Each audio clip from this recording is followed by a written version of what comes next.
I thought the pregame ceremony was great. It was a very emotional night for everyone involved. Our team, our athletic program, community, fans. It's kind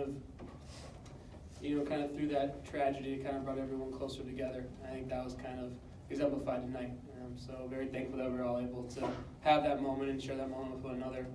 For the basketball side of things, I think the word coach used was gritty, not always pretty, or something along the lines of that.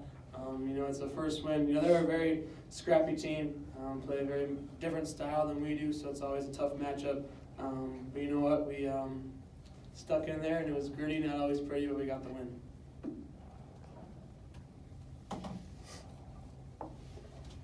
Jim in the back. Oh, go ahead, Jeff. Kobe, we talked the other day, and you talked about what Orlando Tucker said to you in the locker room after that loss to St. Mary's. I'm assuming you took that to heart, and is that some of what we saw tonight, especially early, the way you attacked?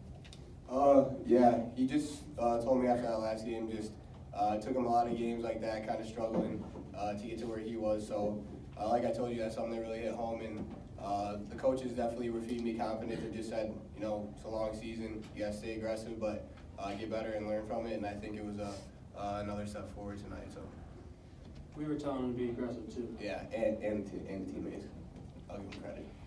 Jim. Kobe, piggybacking off that a little bit, was the idea to get to the rim more often? It seemed like you were very much in attack mode.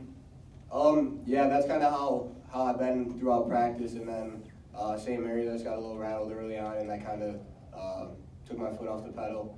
And then again, my teammates and coaches just said, get back to that attack mode. Like, you're gonna make mistakes, but we want you making mistakes, being aggressive. So that's kind of what I tried to do tonight, and then try to do what I can to help the team win.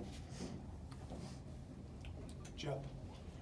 Nate, I don't know if you knew where you were in terms of the number of blocked shots tonight. Did you? No. Liar. Did you?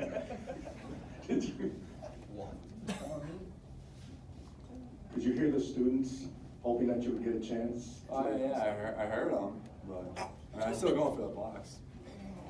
Coach kind of got mad at me at the end because they finally started passing the ball out a bit. Kind of realized that I was going to block them.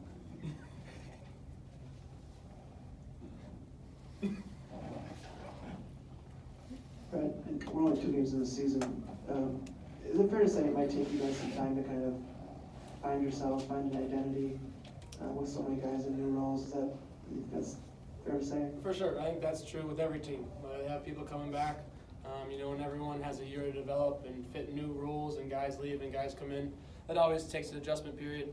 I think that is mostly on the offensive end, and getting back into motion, new guys, new roles, seeing the spacing of the floor. We're confident in our guys, and we'll figure it out. Shots will fall. So I think that's kind of true with every team. So I think it's definitely true with us as well. To follow Go ahead, Jeff. up on that, Brad, do you think that's been the result of like the 3-point shooting? Because you guys believe you're good perimeter shooters, but the numbers, even though it's just 2 games in, probably don't. Yeah, I know, don't support that. Yeah, I think it's more than belief. We're with each other every day. We got this new shot tracker system. We know how well we can shoot in practice when we're in the gym by ourselves. Averages average out. So, we were a little shaky the first 2 games, and that'll average out over the next few. And that we have that confidence in ourselves, but also in our teammates, because we know how much time we put into it. So making shots isn't something you can always control, but the quality of shots is something you can. I think we've had pretty good quality of shots in both games. So that's kind of the goal. Keep creating shots for ourselves, but also another good quality shots, and we know they'll fall. Jim in the back. Kobe, when they're within 3, down kind of the stretch run there, what's the mindset, and what were you guys talking about in huddles or on the court, just about kind of where that game was at? Like Brad said, Coach Gard said that it was going to be gritty and it was going to be a dogfight. So I think coming in, it was kind of something we were prepped for. It wasn't like it was a punch in the face that we didn't see coming. So we knew that eventually, if we stuck to our game, stuck to our principles, that eventually we'd be able to pull away and go on a little run, and we did that. So I think that was a good test for us early in the season to see how we kind of dealt with some adversity again, like you said, with new roles and new lineups. So I think we handled it pretty well. Jim. One more, Brad. Brevin, during that 15-0 run, was pretty instrumental, both scoring and rebounding. How big was it to see him kind of provide a little bit of everything during that stretch? It was huge. He's going to be huge for us. He's definitely an X factor. He's one of the best shooters in the country. We get to see it every day, and we're always on him to stay confident, to keep shooting. Because not only does it get him going, but it opens up the floor for everyone else.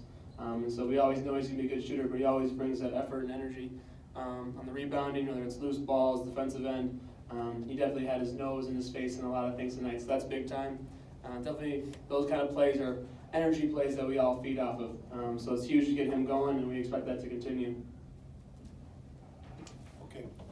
Brad, it seemed at points during the game, any ball that was going in, Nate was sending it back. So what's it like playing defense when you've got somebody that can maybe make up for some mistakes and protect the rim? Yeah, you got a little, excuse me, you got a little bit of a safety net back there. His length, his timing, he's definitely worked on it a lot. We see it in practice every day, so we're not surprised by it. It's definitely a little safety net that allows us to take a little bit more chances. I think that's kind of the challenge of it, to make sure that you stay disciplined even though you have a shot blocker behind you. Stay disciplined to your rules. It definitely covers up a lot of errors that we may have, whether it's early in the game, late in the game. So like I said, just describe it as a safety net, and every team and all the players enjoy having a good safety net. One more question right up front here. Kobe, can you just take us through the dunk that you had along the baseline, jab step? What did you see on that play, and just take us through it? Oh, we were talking about in practice the day before, if we kind of got a couple swings and got them shifted, that they would have to rotate over late. And me and Coach Tucker were talking about, because Coach Gard goes, 2 points is 2 points regardless. And Coach Tucker goes, nah, sometimes the dunk is like 5 points. You get the crowd into it, like you're feeling good. And then when I saw that little gap, I kind of took off and made eye contact with him right after. It was pretty neat. So hopefully a few more of those throughout the year.